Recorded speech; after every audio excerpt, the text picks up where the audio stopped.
can see right now, without LeBron, Lakers are struggling. Let me tell you about a team I hate, all right? I know the Dallas Cowboy fan is here, so I had to make sure he knew how much I hate this team. I'm ready. I've often said that the people who run baseball, they try very hard to ruin it.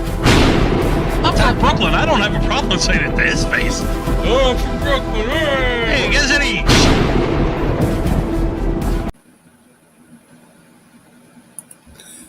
This is a presentation of Northeast Streaming Sports. If you like the sweet science, get ready to talk boxing on the Gloved Fist podcast with top boxing writers Frank Latirzo and Jack Hirsch. Frank, a former amateur boxer out of Philadelphia, writes for NY Fights and can be seen on the Boxing Channel. Jack, an amateur boxer who competed in the New York Golden Gloves, was a 6-term president of the Boxing Writers Association. And now, here's Frank Latirzo and Jack Hirsch.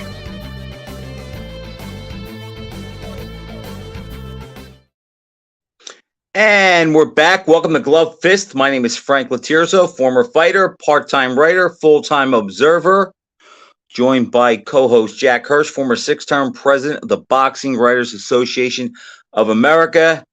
Jack, I am so jealous of guys that talk other sports because between the World Series that just concluded, the start of basketball season, the NFL season is in full swing, the CFP rankings are out for college football. There's so much going on. And in the sport that you and I both love, other than a fight coming up next weekend with Shakur Stevenson, who we're going to touch on, Jack, there's not much that really excites me today.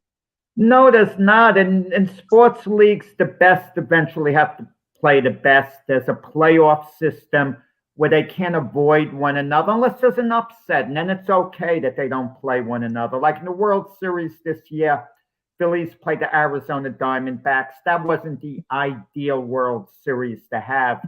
Maybe the Atlanta Braves against the Houston Astros would have been somewhat better. Definitely would have been better, but it's the way it works out. But in boxing, they keep us hanging in there. Maybe we get a big fight once in a while, but it's just not the way it used to be.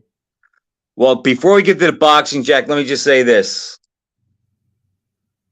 I knew the Eagles were going to beat the Cowboys. I had a friend who went to the game. He's a former Division I college football player. Pretty big guy. He's not an old man. He's about 40, 43 years old. Not a weak guy, not timid. Went there with his son. And this is an Eagles fan. He texted me today and we talked. He said, Frank, I'm never going back to that game. He goes, I was horrified at the behavior of the fans. I had beer spilled on me and my son. He goes, it just wasn't fun. He said they take it too far. And I said, Trey, that's why some people look at me as Mr. Anti-Philadelphia, because, Jack, when they lose and they're eliminated from the playoffs, the noise stops. But until then, I mean, it's Animal House. It was a beautiful thing when the Phillies were eliminated by the Diamondbacks. All the noise went quiet. Now they're done. Sixers haven't really got into much. So now it's all about the Eagles. And it's like, I'm glad that the Phillies were eliminated. I fear the Eagles are going to win the whole thing. I'm going to hope that they don't. But that's my take on other sports. And the only other thing I can say, and we may do this later, talking about teams that are, if fighters are certain teams. How's this one, Jack, for a comparison? And you can relate to this because I think you're a fan of the team. I think my Dolphins are the New York Knicks of the NFL. And here's why. Had a great run in the 70s, became a factor and a playoff contender in the 90s, mid-90s, and then for the last 20 years, they've been irrelevant.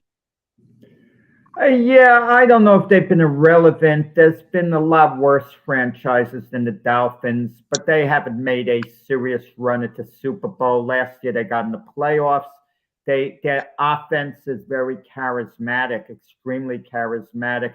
You'd think they'd take it to the next level. The whole city of Miami, even in relation to boxing, I went to a show a few years ago on Super Bowl weekend, and it it was the first big event there since Arguello Pryor in 1982. But now Don King is putting on shows in Miami. And he But, lives in Florida.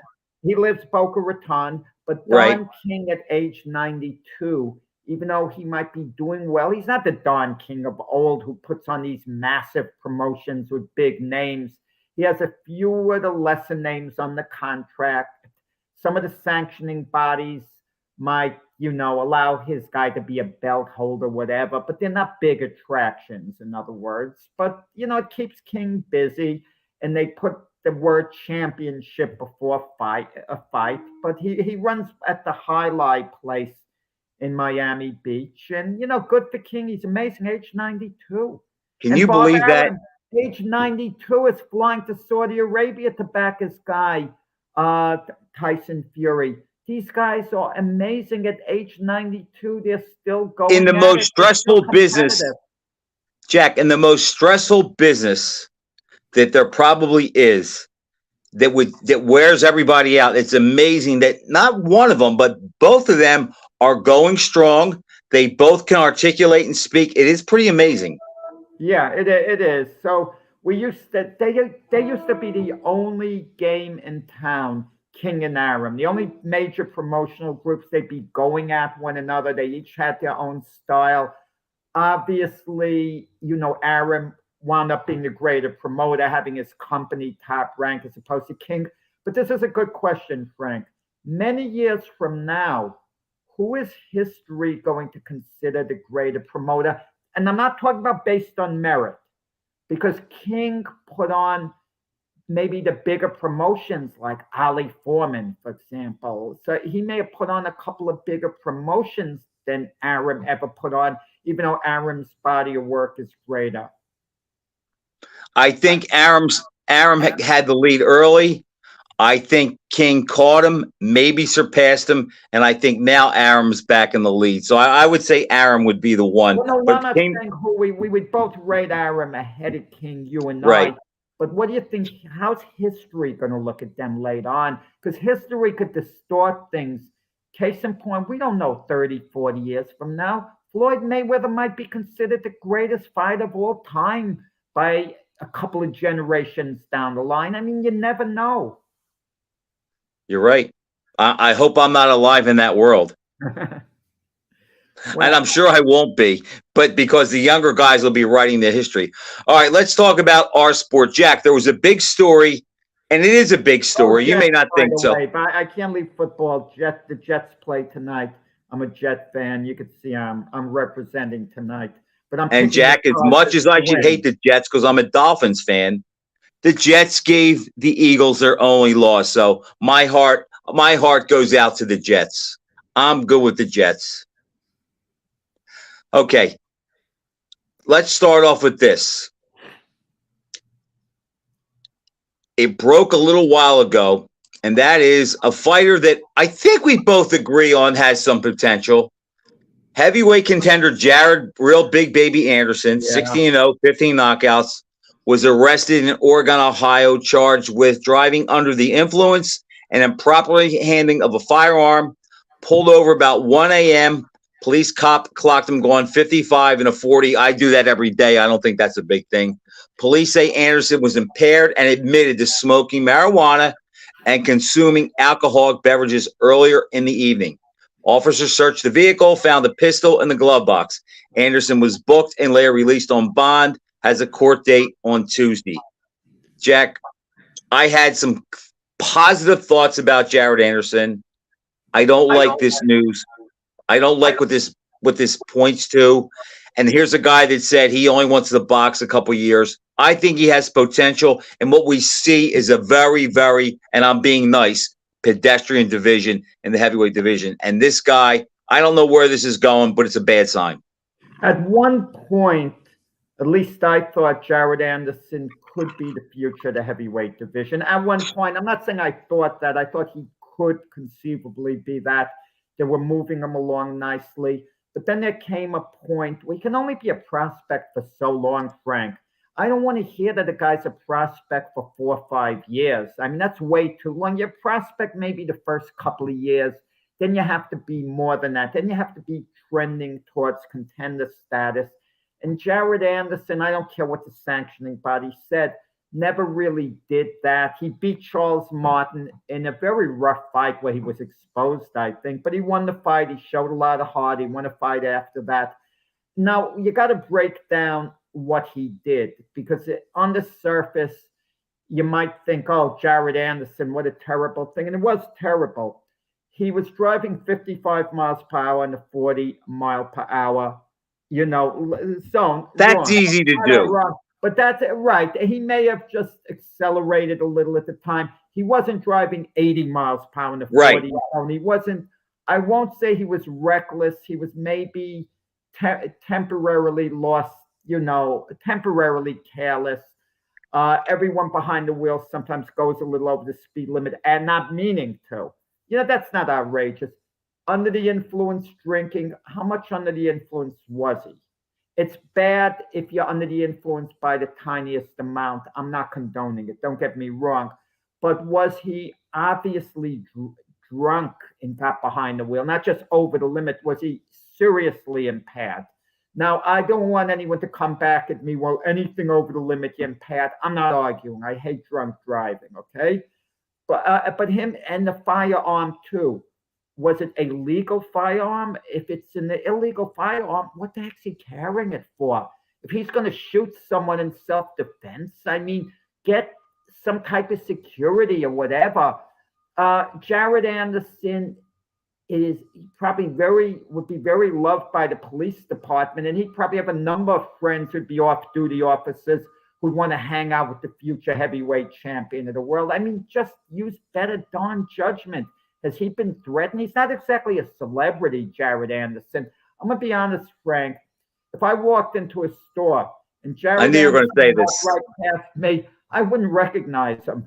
Okay, so I don't think no, Jack. You know what I would? If I was in the store and I saw him, I would look at him and I'd say, "God looks familiar." Yeah, I know who he is. Who is he? But I probably wouldn't put together who it is unless somebody said something or said, "Oh, that guy's a boxer." Then it would click. But just seeing him in line or walking by, in passerby, I'd say he looks familiar. I can't place him. Jared Anderson, I'm assuming he's going to get fined, maybe put on probation and the whole bit, but be allowed to box. It's what Jared Anderson now does going forward. Thankfully, no one got hurt by him being impaired, okay? Very thankfully. Let's see what he does going forward, okay? I agree. Jack, I agree with Craig Wright, who said Jared Anderson ain't hungry.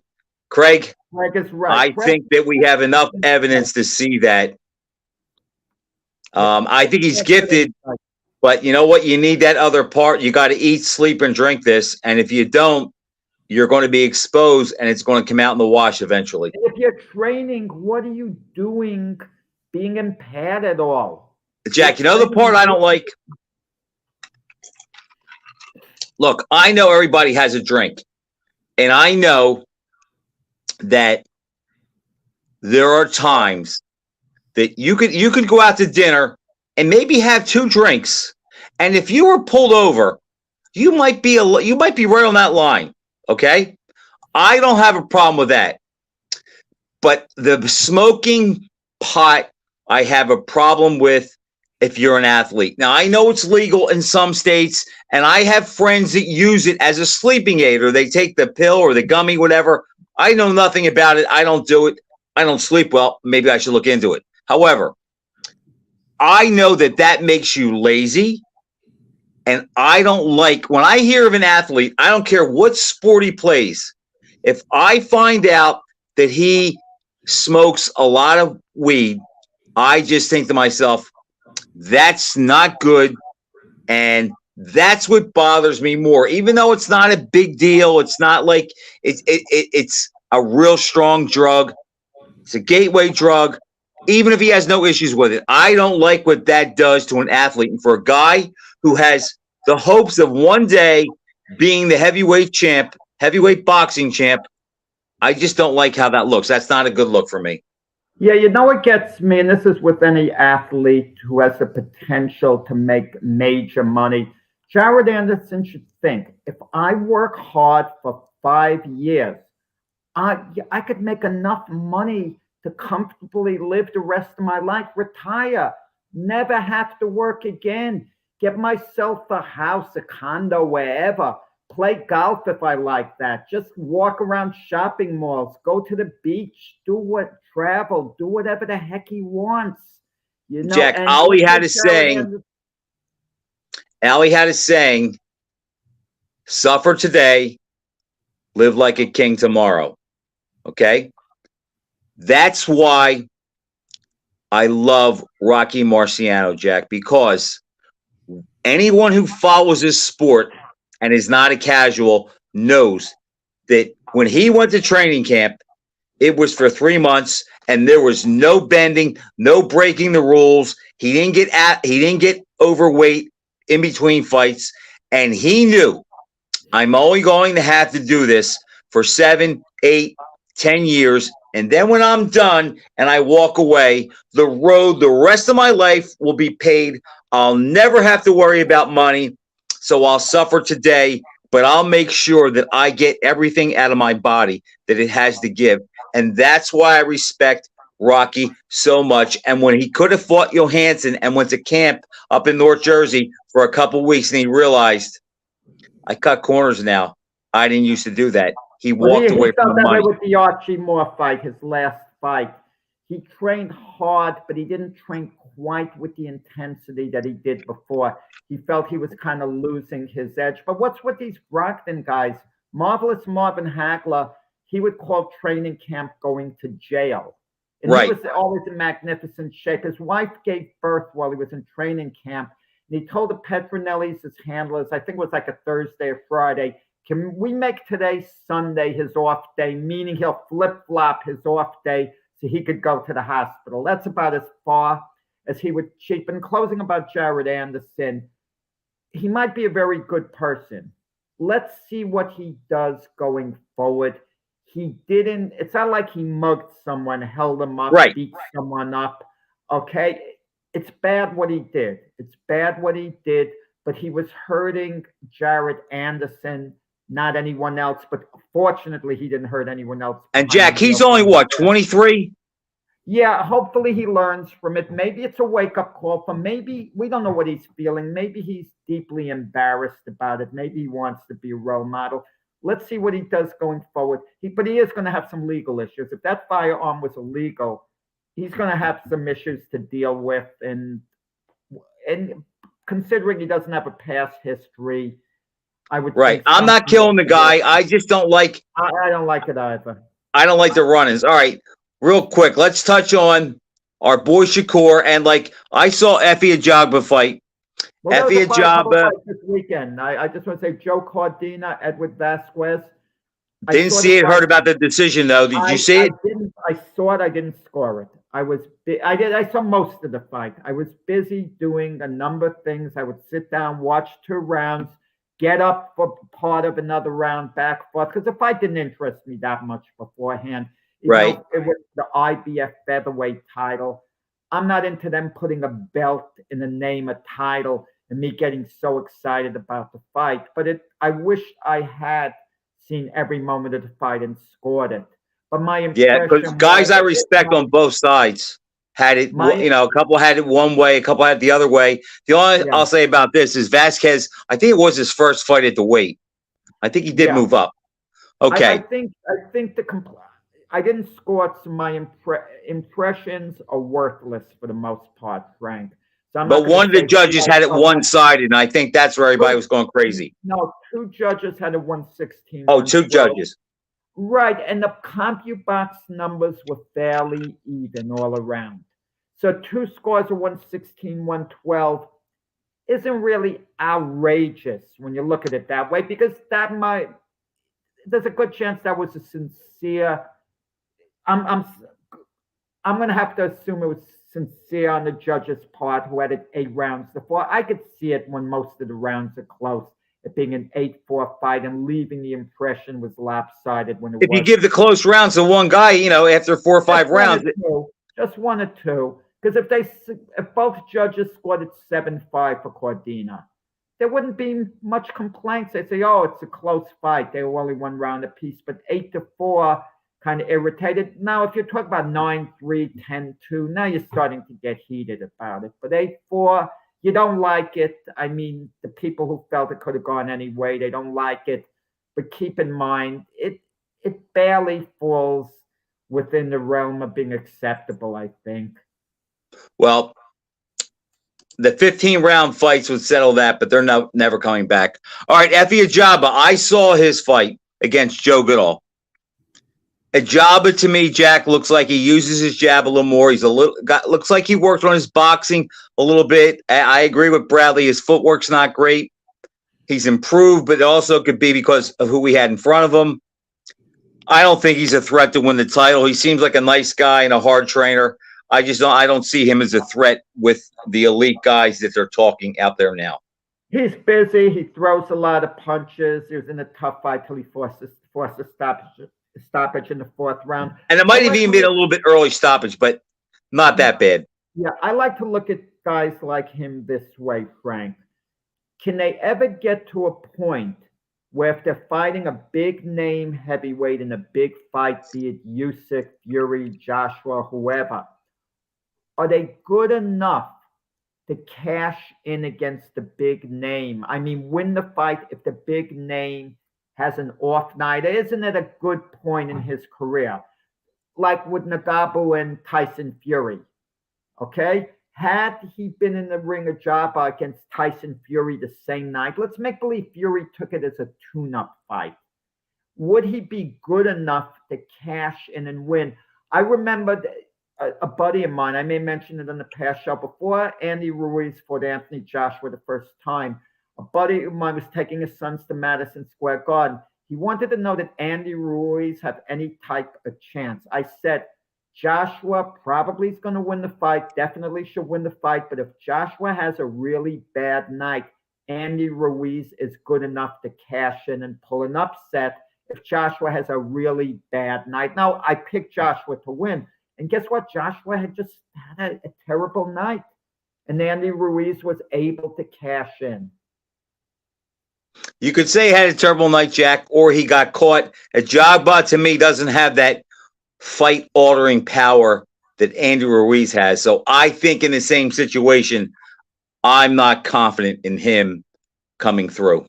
Oh, I meant to ask you this. We'll talk about Shakur Stevenson, in a little bit. You don't seem to like Eddie Hearn. I didn't know it till last week's show. You were venting about Eddie Hearn being full of it, this and that. And I admit what happened this past week, Eddie Hearn kind of annoyed me. He had the opportunity to put Tyson Fury down, really dig into him, which I can understand because Fury's promoter, Frank Warren, puts down Anthony Joshua, Hearn's guy, every opportunity he has. Anything to do with Hearn, he puts down. So now Hearn loved it, what went on with Fury. And he said, Fury can't retire until he fights Anthony Joshua. All Fury has to do is fight Joshua, and the promoters are winners, because that would be a big money fight. But he's saying, oh, Anthony Joshua, I guarantee, is going to knock out Fury within 6 rounds. Now, it's possible he would, but how can he guarantee it? Anthony Joshua, in this one fight coming back against Jermaine Franklin, he was supposed to knock Franklin out, and that was supposed to jumpstart Joshua's career. Instead, he struggled to win a decision. He clearly won the decision, but he never came close to hurting Jermaine Franklin, let alone stopping him. So I don't want to hear that he's going to take Fury out. This isn't the Anthony Joshua early in his career who was hitting hard. This is an Anthony Joshua who's been exposed himself and played tag fights. Jack, it's not that I don't like Eddie Hearn. I just don't take what he says serious because every day it's different.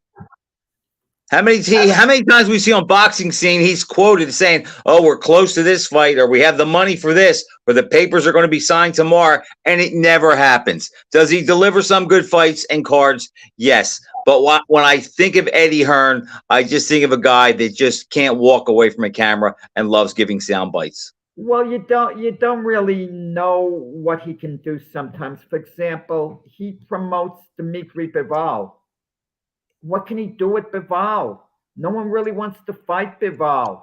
I mean, you can't get him a really meaningful fight. The fight against Beterbiev is promoted by Top Rank. Isn't that a disgrace? One of the best fights in boxing. Bivol against Beterbiev. Great matchup. It excites me, Frank. I'm Me psyched. too. That's one of his biggest fights. Boxer Top puncher, Rank, love it. Top Rank doesn't want to deal with Matchroom. Matchroom doesn't want to deal with Top Rank unless they absolutely have no other options. But Beterbiev is going to be fighting Callum Smith, okay, in January. January. And that's yeah. So Top Rank can avoid the fight with Bivol. Not that they're scared of it. I'm sure they're not scared of it. They probably think Beterbiev can beat Bivol, but they don't want to deal with Hearn in the promotion. And then their egos involved, Frank. Who is the main promoter? You could talk very easily co-promotions. You know, we talked about earlier in the show Arum and King. What people don't realize, a few years ago, they did a co-promotion together, okay? And Arum doesn't look at King as a threat anymore. So he was No, they've done plenty of codes together. Right. But they would. But if they had mega attractions, Frank, they wouldn't be doing it. So they wouldn't be doing the co-promotion unless one or the other is considered the main promotion. You don't think Bob Arum would let DKP Promotions be on the ring canvas all over the place, you know? And there was that famous story in 1987, the Hagler-Leonard fight. Let me pick your brain. Who promoted that? Arum. Arum, good. But when the fight was over, Don King goes into the ring, and Arum had security remove King, okay, from the ring. And King reportedly flashed a gun on his coat, you know. And it was one of these where the security guy who removed King was black, and King was accusing him of, you know, Racist. whatever. How he could do with Arum and all. And there was pure hatred. And Arum would say, no, he didn't want people to think this was King's promotion. Because if you see King in the ring smiling, people are going to think that's what people are going to think. Yeah, he's a big presence with the hair and the smile and the whole bit. That's exactly what they're going to think. And Arum knew that's exactly what King wanted. And then he wanted that look. I mean, King had the best line with the Frazier Foreman fight. He goes to the arena with Frazier and he leaves a Foreman. He says, I went with the champ and left with the champ. Yeah, but one thing let me say about both King and Arum, both of them extremely approachable. Extremely. Yes. King you could bump into in the street. He'll stop. He'll talk. He'll joke with you. You know, he's a street guy. Arum's not quite that way, but if you need an interview to talk about Arum's fighters, you know, he's accessible. Yes. You know, Arum gives me a cell phone number, you know, just call him up whenever, you know, to talk about anything with his fighters, as long as you don't abuse the privilege, you know. And King is the same way in that sense. Eddie Hearn is more standoffish. I won't pretend to know him. I saw him in person a couple of times. He's a big guy, isn't he? Yeah, surprisingly. Physically. He would just smile and walk by you. A very nice smile. No interaction, you know, with Eddie Hearn. That doesn't make him a bad guy. But he's not as much of a people's person, I feel, if you're a fan per se, a reporter as Arum. He's aloof. He's a little aloof, but I admire Eddie Hearn. He's a really bright guy, puts on a lot of shows. You know, he puts on shows that slip under the radar, like on December 16th, Sonny Edwards against Jesse Bam Bam Rodriguez. Right. That is a great fight for the lighter weights, but no one's talking about it right now. Well, we'll get to it, but I do think Eddie is a big boxing guy too. I think he likes the sport. Barry and it's Hearn is bad. He grew up in his blood. All right, let's talk about Shakur. He fights next week, Jack, for what, the vacant title? Yeah, we thought he was going to fight Frank Martin. That was the plan. But supposedly, according to Frank Martin, something to the effect Shakur would get like 5 million, he would get 1 million. It was lopsided, the purse thing. And I'm going to be honest about it, Frank. If they're fighting for vacant title, Shakur Stevenson shouldn't expect to be treated like he's the champion. Right. Now, does he deserve more than Frank Martin? He absolutely does. But you want to know something? You want to get Frank Martin into the ring bad enough. I mean, go 60-40 in Shakur's favor. I mean, Frank Martin is a heck of a good prospect at this point, but he's not beating Shakur Stevenson. But Frank, I wouldn't take the fight even if it was 50-50 if I was Martin. You wouldn't take it if it was 50-50? Even at 50-50. I don't think I would, Jack. I'd have to really think about that. I'd rather fight him when he's more ready. I don't think Frank Martin, and I'm big on Frank Martin, he's not ready for Shakur. He may never be, but he's not today. Well, let me tell you this, Frank, right now. Yeah, at the time, this wasn't a factor. But considering Showtime is going to be out of the boxing business, there's no HBO, the money might not be there the way you want True. it. If you have a chance to grab it, you have to sit down and think, okay, if I lose, do I really lose? Okay, I mean, I can bounce back. It's a loss on my record. Or could it be a bad legacy loss? For example, I'm sure Canelo, even though I don't think it would have made a difference at all, was probably thinking later on in his career when he was really at his peak, oh, I wish I hadn't fought Mayweather early. The loss looks bad now, which it does to an extent. But you don't want to lose to a guy on the way up and then never fight him again when you think, wow, had I only waited, I would have beaten him, and it hurts my legacy. But the thing with the Canelo and Mayweather is Mayweather was certified as maybe the fighter of the generation. So I don't think it hurts him as bad. Shakur hasn't established that yet. So I think it would hurt Martin more. Now, look, we both like Shakur Stevenson. And if you said to me, you have a chance to buy into the future of any lightweight right now in boxing, I would buy into Shakur because I think he has the best future, even better than Tank. And now Shakur,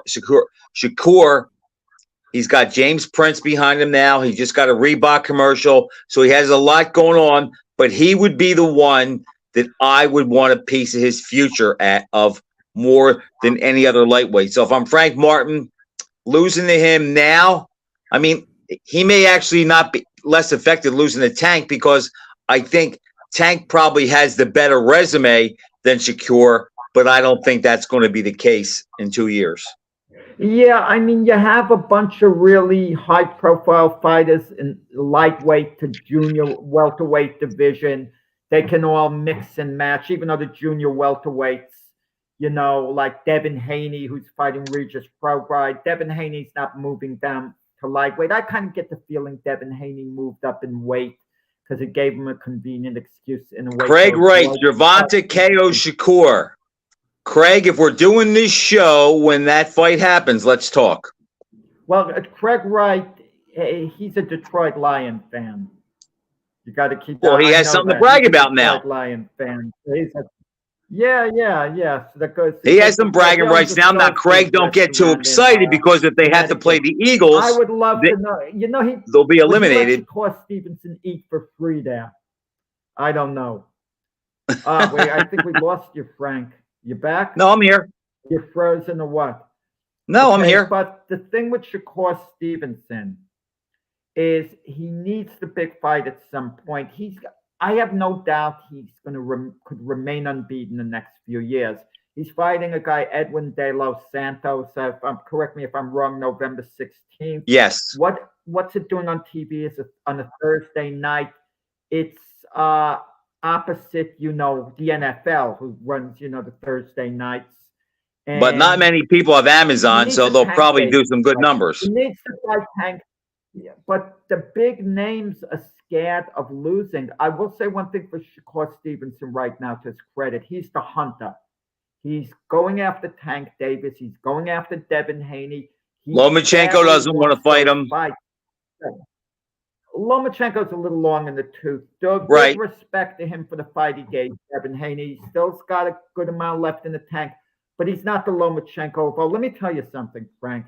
If this was a younger version of Lomachenko at his absolute peak, He would run into the Stevenson's fire. attitude, Yeah, he totally would, believe that. no. He would take the fight, but if they told him, I don't think he would feel as bad about not having it. And I don't think his people would be a bit nervous. They might think, wow, we'll fight Lomachenko, but let's look to fight the other big names first. That would be their attitude. I agree with that. So, but the point is, Devin Haney moves up from lightweight, gives up all his titles to avoid, in part, I think, to avoid Shakur Stevenson, because that's an extremely risky fight for Haney. Extremely risky. I think I'd pick Shakur. I was high on Devin Haney, thinking he could be a generational fighter before the Lomachenko fight. His stock went down to me after the Lomachenko fight, which could have gone either way. Either guy could have gotten the decision. Haney was fortunate he got the decision. And now he's fighting Regis Prograis, which is not a give me. It's not a give me. It's not automatic, but I just think he's getting Prograis at the right time. It's a credible fight, but Frank, Haney could beat Prograis. We're not really going to blink if Haney beats Prograis. Let's say he beats him comfortably by decision.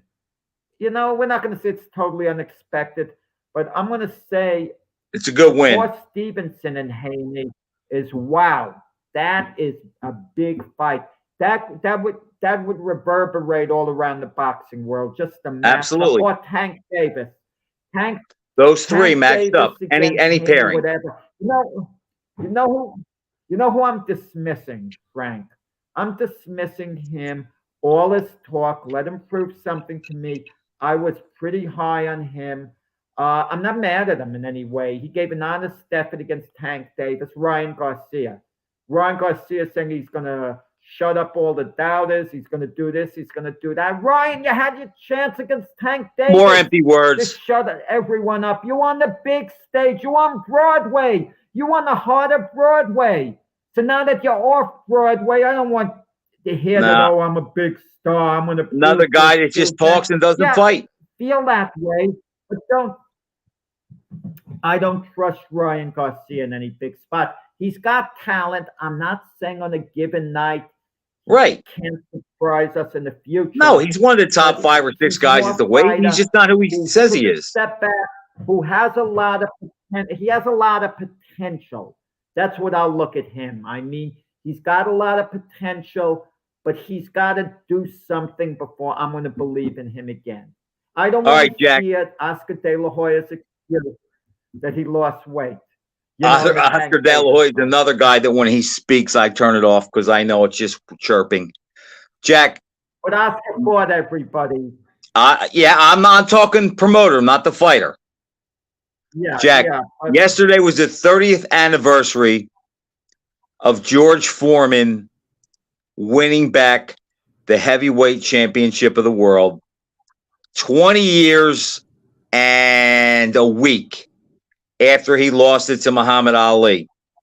There's been a lot of talk over the years.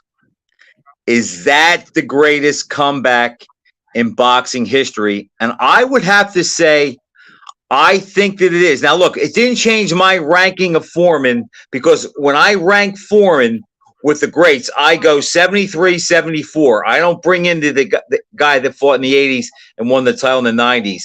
Actually, what that did was it made Ali's win over him look better, but I don't include that. But for Foreman to come back and win the title after not fighting for 10 years and winning it at 45 after losing at 25, somebody on my post made a statement that the day after the fight, that Mike and the Mad Dog were talking about that, and they had been ripping Foreman all along, and they said, imagine Bob Greasy throwing touchdown passes in 1994, or Catfish Hunter winning a game in the World Series in 1994. And when you look at it that way, Jack, it's really amazing what Foreman did. But boxing is different from other sports, Frank. It's so result-oriented. I know all sports are result-oriented. Foreman had nothing in that Mora fight. It was a one-sided beating that Mora handed out. Mora totally dominated the fight until Foreman knocked him out. And Mora had a weak chin. He had a weak chin. Foreman cashed in. If you want to look at Foreman's overall comeback after 10 years out of the ring, absolutely amazing. Absolutely amazing. But I don't want to point to that one fight because his skills were so diminished. He was fighting like a 45-year-old man, but he got himself in position to land the big punches. And he had the big punch, Jack. That's something that you're born with. But Frank, consider this. The second coming of George Foreman, in and around the Mora fight, he struggles to win a close decision against Alex Stewart. A guy knocked out in a round by Tyson doesn't, shouldn't be even in an elite heavyweights class. And I liked Alex Stewart. He was a good, solid heavyweight. I saw him. Foreman was sick during that fight, though. Who was sick? Foreman had a bad cold going into that fight, and he wouldn't pull out. Foreman won. Okay? And he had him down twice, but he didn't finish strong. And Lou Savarese, the younger version of Foreman, would have obliterated Stewart and Savarese, obliterated them. But they fought him close fights that could have gone either way. Foreman happened to get the decision. Tommy Morrison, he lost the decision from beforehand. The young version of George Foreman would have mutilates Morrison. Tommy. Exactly.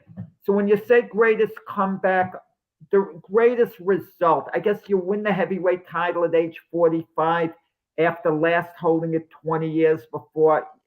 Amazing. You can make that argument, but it's not like Foreman retained his skills. It's not like Tom Brady, who played to the mid-40s, for the most part, retained his skills. Even in Brady's last year, he wasn't the Tom Brady of old, but he was still a good quarterback. He still had some zip on that arm, which always amazed me.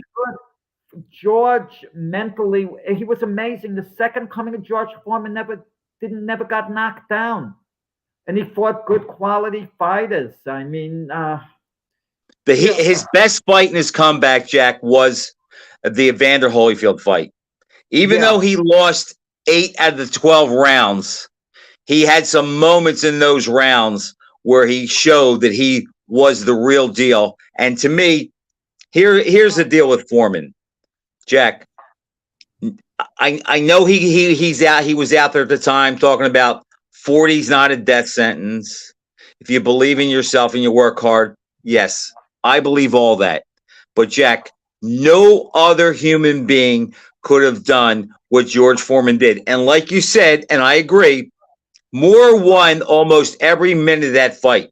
And if he had anybody else in there and hit them as clean as he did Foreman, they may have been out of there because Moore could punch.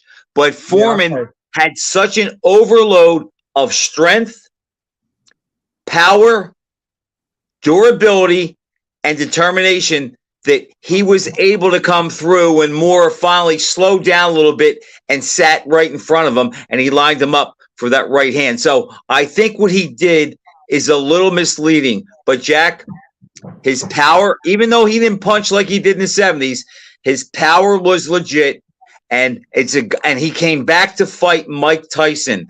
He came back for the title, but he thought Tyson was an easy path, and Mike Tyson did not want any part of even the old George Foreman. And granted, that had a lot to do with styles, but Foreman's power, even in the comeback, was legit. And when I saw him knock out a guy named Rocky Sikorsky in December of '87 on ESPN, I didn't say he'd win the title.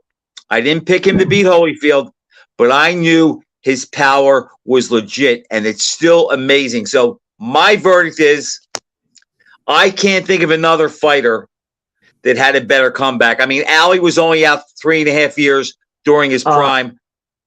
I can't think of anybody had a better comeback. There was this great featherweight from Brazil, Eder Joffrey.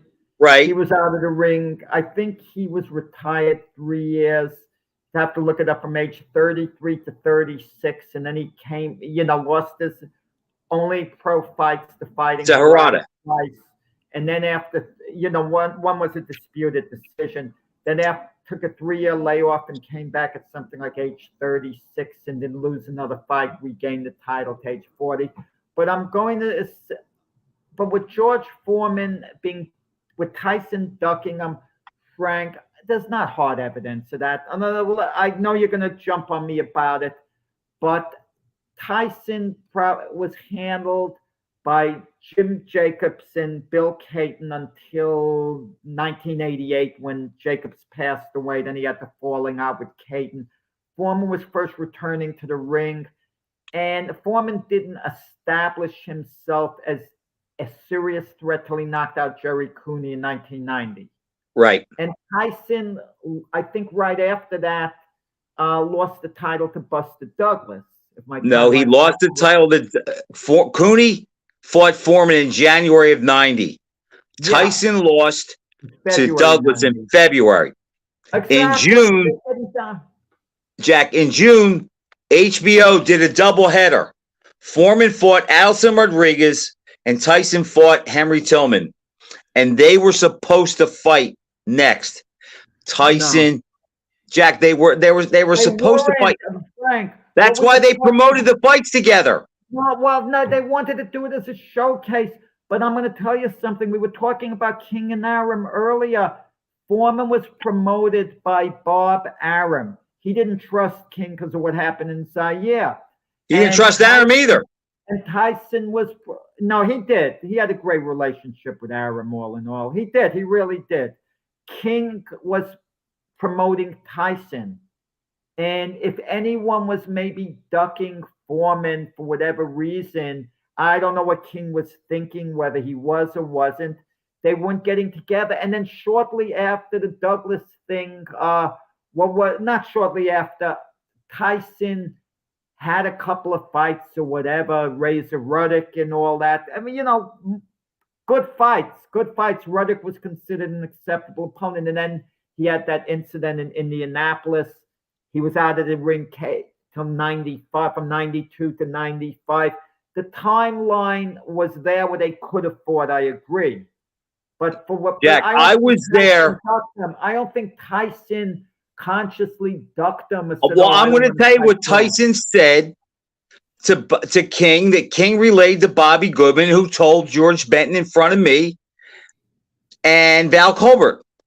He said King wants Tyson to fight Foreman because it would be huge money, it would be an easy fight, and it would be a good way to Mike to reestablish himself after losing to Douglas. And Tyson told King, Foreman is a con man. I'm not going for that BS. I know he can punch. He's tough, and it's a bad matchup for me. And if you love him so much, you fight the MFer. I'm not going near him. And what people don't realize, Jack, is everybody likes to talk about Tyson and Customato watching fights when Tyson was like 13. And Tyson and Cuss told Mike how Larry was vulnerable to the right hand and how there was a way to fight him to beat him. And everybody likes to give Tyson props for that.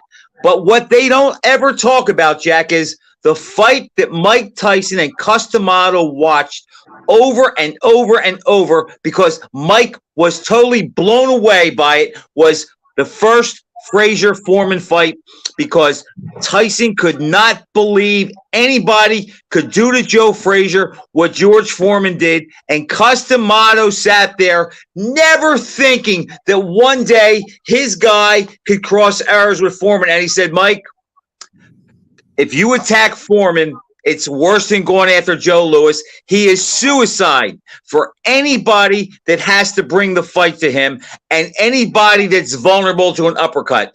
Foreman's best punch was his uppercut. Mike is vulnerable to uppercuts. He can only fight one way, like Joe Frazier, has to bring it to you, and Cuss put that in his head. Jack, I will go to my grave believing that Mike Tyson in the 90s would beat guys that might decision Foreman, but head-to-head, Foreman, even the old Foreman, beats Tyson, and Tyson was smart enough to know it. But that's another question. But the fight could have easily taken place. And let me throw this by you. It was in 90, Yeah, 1990 or early 91 they fought. I don't remember the exact date. Holyfield fights Foreman. Had Foreman April of won 91. okay, had Foreman won that fight, he fights Tyson. It's the biggest fight out there. There's no way to avoid it. Tyson isn't Right. going to say, I'm not fighting Foreman. The fight is so ridiculously massive at that point. Now, I could listen. You're just going on a little bit of a theory. I could give you another example and say who ducked who. I could say, oh, Foreman ducked Larry Holmes. He knew he didn't have the style to fight him, blah, blah, blah. In 1999, I agree. He did. In 99, he did. They could have fought in the 70s, and Richie Giacchetti said, I'm not putting my guy in with that animal. But in 99, I think Foreman didn't want the fight because I think he knew Larry's style at that time. He just couldn't catch him, and he'd lose the decision. But, Jack, remember, granted, if Foreman had the title and Tyson had to fight him to get the title, I believe Tyson would have fought him. But back when the fight was most talked about, neither guy had the title. And King said this is a windfall payday for you to set up a fight with Holyfield. Mike wanted no part of it. Yeah, but because George, we know, Jack, George would have taken it in a second because, number one, George loves money. Number two, George knew that he matched up with Tyson better than he did Riddick Bowe, Lennox Lewis, or Evander Holyfield. And Tyson was the biggest money of those four guys to fight. Jack, it's the same thing. I hear guys say, and we both love this guy, that George Foreman ducked Jerry Quarry. Do I think he had reservations? Maybe. But Jerry Quarry in 73 is not beating George Foreman. Would he go longer than 2 rounds than Joe Frazier did? Yes, for one reason. Jerry Quarry can fight backing up and would like to try to sucker you in. That wouldn't have worked against Foreman, but he might have lasted more than 2 rounds opposed to Frazier, who's just going to come straight in. You know, you want to hear something interesting, though. I was reading a book on Foreman years ago. Foreman was telling his version. He was apprehensive to have the rematch with Joe Frazier, claiming no matter what happened in the first fight, he considered Frazier a very serious threat, and he wasn't that anxious to get in there, knowing Frazier won revenge, until he spoke to Joe Louis. And Louis talked him into it, according to Foreman, who said, George, Foreman was saying, I need a tune-up before, I go in there. That was on the return after he lost to Ali in 76.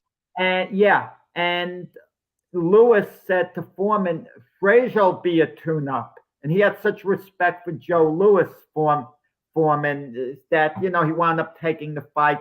But he actually was a little apprehensive because he thought he was going to get a different version of Joe Frazier in there. But, but my feeling is that Tyson at that time was pretty gullible. I think he really could have gotten talked into fighting Foreman based on this, because Tyson mentally would have said, screw it, I'll get my money, bleep everyone, who cares if I lose, blah, blah, blah, blah, blah, blah, blah, and just take it and went out swinging.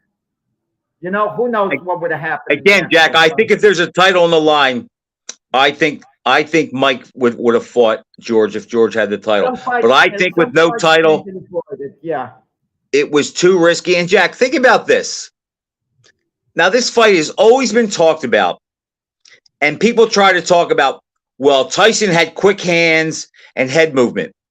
Jack, what everybody misses is Tyson can't fight backing up.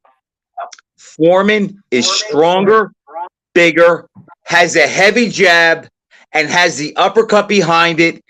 If Tyson has to go back, he's not the killer. Look, Joe Frazier tried to do that in the rematch, and all it did was buy him a couple extra rounds. And Foreman was a little more reserved under Clancy than he was under Sadler. But it's just a terrible, terrible matchup for Mike. Any swarm or anybody that brings it to Foreman, like Burt Cooper or Kwawi, they get massacred.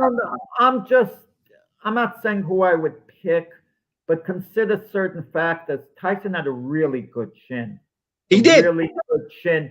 And the Foreman who knocked out Joe Frazier in 2 rounds, he didn't knock out the Joe Frazier March 1971. I would have picked the Foreman of Kingston to beat the Frazier in the fight of the century. I'm not debating that, but that bad style matchup was virtually unstoppable. I think Foreman would have. It would have taken long, I feel, and Foreman eventually would have done away with Frazier. But Foreman, chances are, would have gotten backed up. It wouldn't have been all one-sided, but eventually his strength, his punch, the styles would have prevailed against Frazier. But Tyson really did have a good chin, and Tyson can kind of bob and weave. He had Joe Frazier had a great chin too. But that wasn't the same Frazier at that point. That Joe Frazier even got wobbled by Joe Bugner when he beat him, a few months after the Foreman loss. He walked into a right hand, but Tyson was wobbled by guys. Chances are, Foreman prevails over Tyson because Foreman had a great chin himself. He was big, he was strong, he was powerful, but he would be hittable. You don't think he fights Tyson and doesn't get hit with some of those hard. Jack, I don't know how Tyson with those alligator arms can get inside to hit him. He's taller. He does better against shorter guys, and Tyson doesn't do as well against taller guys. Jack, why it's such a dangerous fight would have been for Tyson is because Foreman, again, as it was the case with Frazier, was the one guy that could hurt Frazier before he could get inside and on the way when he was trying to get inside. Ali couldn't do that. Foreman is the only guy that could do that to Tyson. I mean, Razor Ruddock and Tony Tucker caught him with a couple good uppercuts as he was coming in, and they rocked him. But Foreman could really hurt him. And you say Tyson has a terrific chin, and I agree, Jack. But what happens with Tyson there's plenty of proof of this, when he got hurt or hit really good, he stopped fighting and didn't throw combinations and became more of a one-punch guy. And you could see he lost his will a little bit after he was hurt when he realized the other guy had something in his hands too. But that would have been a fun fight had Jim Jacobs lived. He stayed with Jim Jacobs. Boxing was his life. Tyson, let's say he was improving, fully dedicated. Eventually, Jim Jacobs would have matched him with Foreman and Bill Caton would have, because the money would have been so ridiculous. They would have matched them.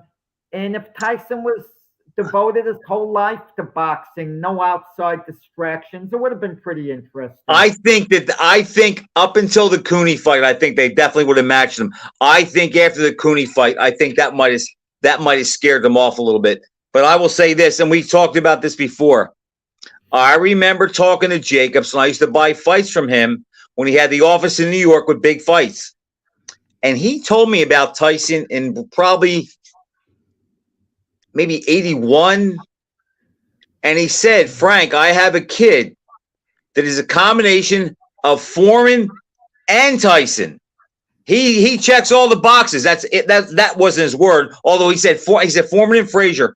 He said, but he has everything. He says, the only thing we don't know about him is how he's going to react in a big moment when he gets hit back and he's met with stern resistance. He said that's the only thing we don't know.